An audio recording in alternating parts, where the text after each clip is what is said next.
The transformation of German POWs in America, a story of revelation. June 4th, 1943, Mexia, Texas. Unifizia Burkhardt, a German prisoner of war, POW, wrote secretly in his diary, his pencil shaking. If his officers found it, he'd face solitary confinement. The Americans must be lying, he wrote. No country could have so much while fighting a war on two fronts. Through the train window, he saw something that shattered Nazi propaganda. Every farmhouse, street, and shop in rural Texas glowed with electric lights at 10 p.m. In Germany, blackouts had darkened the country since 1940, and only 20% of farms had electricity. Yet here, in what Nazis called a weak, failing America, electricity was everywhere. 1,850 veterans of Rommel's Africa Corps stepped off a comfortable train, not cattle cars, but cushioned Pullman coaches with dining cars and sleeping berths. The entire town of Mexia came to see them. This moment began a profound change in these soldiers' minds, dismantling Nazi beliefs through the sheer reality of American wealth and power. The collapse started weeks earlier, on May 13, 1943, in Tunisia, when General Jürgen von Arnim surrendered with 250,000 to 275,000 German and Italian troops. Among them was Hedman Radka, an Iron Cross recipient and veteran of France and North Africa. His diary, later found in the National Archives, revealed how American captivity reshaped German soldiers' views. The journey begins. Oran, Algeria. In Oran, Algeria, 30,000 POWs waited in camps for ships to America. The U.S. Army's efficiency stunned them. They processed thousands daily, issuing ID cards, giving medical exams, vaccinations, and explaining Geneva Convention rights in fluent German. The food was the first shock. Obergefreiter Hans Müller wrote, "In Oran, the Americans fed us better than we ate in 6 months of desert fighting. White bread, real coffee, meat twice a day." They thought it was a trick, but it was standard U.S. military fare. The Liberty ships carrying them across the Atlantic were miracles of industry. The SS Robert E. Peary was built in under 5 days, a fact the Germans would have called impossible. America produced 3 such ships daily at peak, each carrying up to 30,000 POWs monthly by mid-1943. During the 2-week crossing, Feldwebel Kurt Zimmermann noticed the crew tossing out half-eaten steaks and whole loaves of bread. "They didn't do it to mock us," he wrote. "To them, it was nothing." Their supply seemed endless, a rival in America. Norfolk, Virginia. On August 2, 1943, the POWs arrived at Norfolk Naval Base, Virginia. The port was massive, handling more cargo in a day than Germany's Hamburg port managed in a week. Gefreiter Johann Weber, a former factory worker, counted 47 ships being loaded or unloaded by electric cranes. In Germany, such work needed dozens of men and horses. The prisoners saw parking lots filled with workers' cars, unthinkable in Germany, where only the elite owned vehicles. The trains to Texas and Oklahoma were another shock. These weren't cramped boxcars, but luxury Pullman coaches with padded seats, dining cars, and air conditioning. Hedman Radka wrote, "We boarded like tourists, not prisoners." The American guards even apologized when the air conditioning faltered. As the trains rolled through Virginia, the POWs saw towns glowing with lights, shops, homes, and factories running night shifts. Obergefreiter Müller wrote, "Every town had more electricity than all of Hamburg.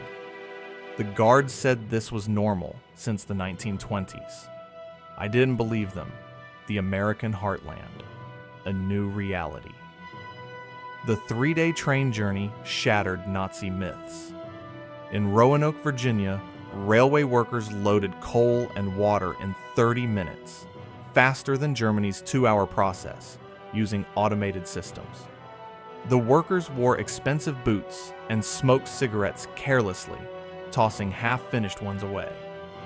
Feldwebel Heinrich Müller, an electrical engineer, calculated that one railway yard used more electricity in an hour than his Berlin district used in a day.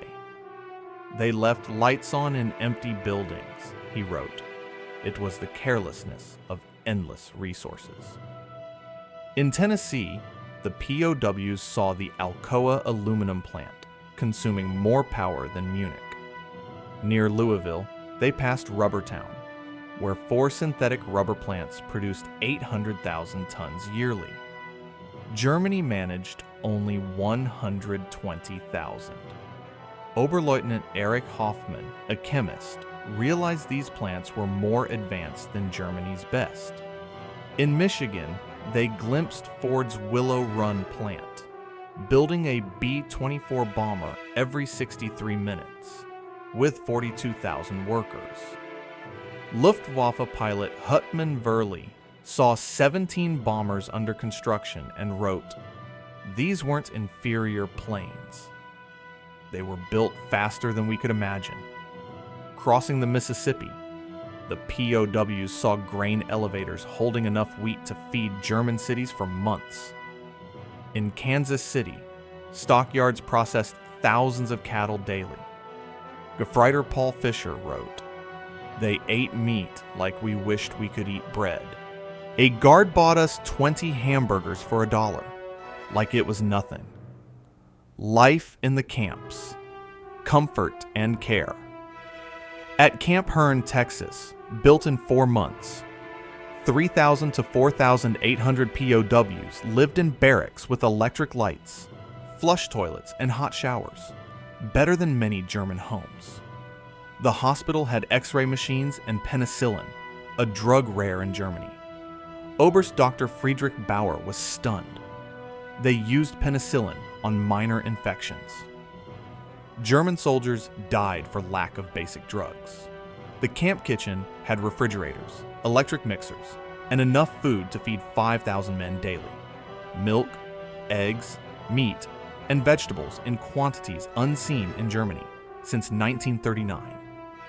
By September 1943, POWs worked in American fields and factories due to labor shortages. They saw endless cornfields, factories running 24/7, and shops full of goods. In Texas, Unificia Herbert Lang watched a cotton gin process more in an hour than his village could in a month. In Nebraska, prisoners saw combines harvest 100 acres daily, producing yields double Germany's best. Gefreiter Wilhelm Hoffmann wrote, "One farmer's tractor was worth more than my father's lifetime earnings." Industrial might, factories and farms. In factories, POWs saw automation that dwarfed German efforts.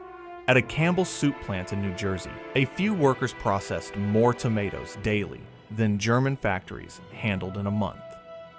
Near Detroit, the River Rouge plant produced jeeps and tanks, employing 100,000 workers and using more electricity than Hamburg. Obergefreiter Franz Kellner wrote, "Workers here owned 2 cars. In Germany, even officers rarely had one. The 1944 harvest was the final blow. In Kansas, single farms produced more wheat than German provinces. In California, prisoners saw fruit discarded for minor flaws, unthinkable in hungry Germany." Gefreiter Otto Schultz wrote, "They bulldozed oranges to keep prices stable. We begged to send them to our families. Ideological collapse. A new perspective." By late 1943, American intelligence noted ideological collapse syndrome among POWs. They stopped believing Nazi propaganda and requested American books and newspapers. Camp newspapers, like Der Ruf at Fort Kearny, shifting from nationalism to democracy. Lieutenant Hermann Goetz wrote, "We were told America was weak and divided. Every day here shows the opposite, a unified, powerful nation." The treatment of Italian POWs after Italy's 1943 surrender shocked the Germans. Italians who cooperated worked freely, earned money, and even dated Americans. Headman Friedrich Schultz wrote, "The Americans showed them no hatred." This democracy we despised seemed more honorable than our system. Christmas 1943. A turning point. Christmas 1943 was unforgettable. American communities sent 500,000 gift packages to POWs with cigarettes, candy, and games. At Camp Hearn, locals sang German carols and sent cookies. Oberleutnant Walter Mueller wrote, "They know we're enemies, yet they show us kindness. Only a nation certain of victory does this." The Christmas feast, turkey, ham, pies, and ice cream, was unlike anything in Germany. Feldwebel Hans wrote, "We ate better than German generals." The Guard said this was a normal American meal. By 1944, over 40,000 POWs took educational courses in English, history, and sciences. They read American newspapers, watched Hollywood films like Gone with the Wind, and saw America's self-criticism impossible in Nazi Germany. Lieutenant Joseph Kramer wrote, "They show their flaws openly. This honesty makes them stronger, D-Day and beyond." The final blow news of the Normandy invasion on June 6, 1944, crushed remaining Nazi hopes. Newsreels showed 6,000 ships and 11,000 planes, an operation beyond Germany's imagination. Oberst Friedrich von Tauben wrote, "We challenged the world's greatest industrial power with fairy tales. We sent horses against their trucks." American kindness was the ultimate weapon. When Gefreiter Hans Müller's son died in a bombing, the camp commander offered condolences. Church groups sent food to POW families in Germany.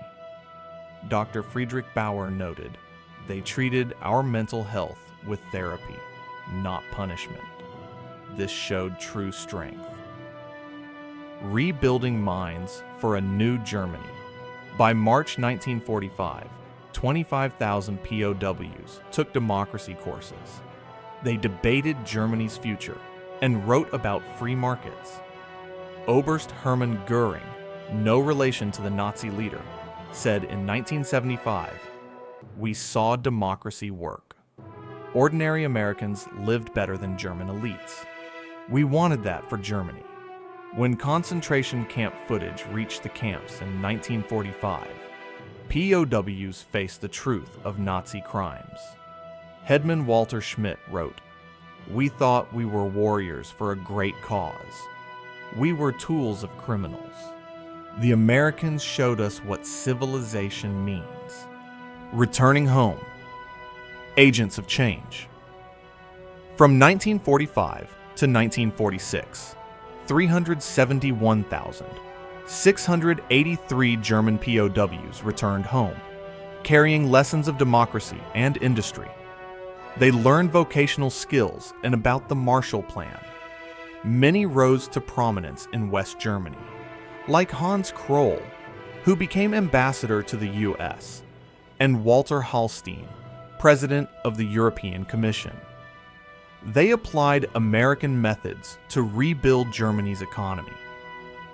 Historians call this one of history's most successful re-education programs.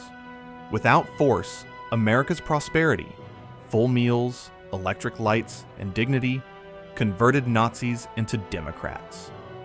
Only 2,222 of 371,683 POWs attempted escape, and 95% rated their treatment as good or excellent. Thousands kept in touch with American families for decades. At a 1985 reunion in Austin, Texas, former POW Hans Vea, now a doctor in Maine, said, "We discovered dignity here."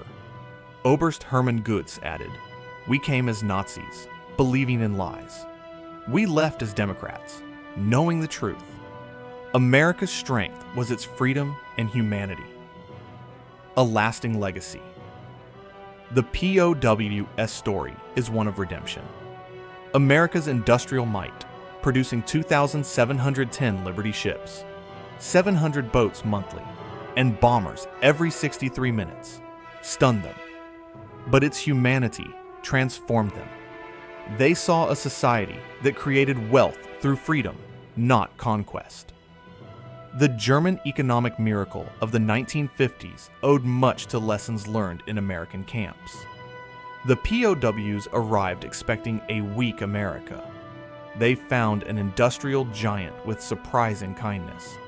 They left as witnesses to democracy's power, carrying seeds of Germany's democratic rebirth.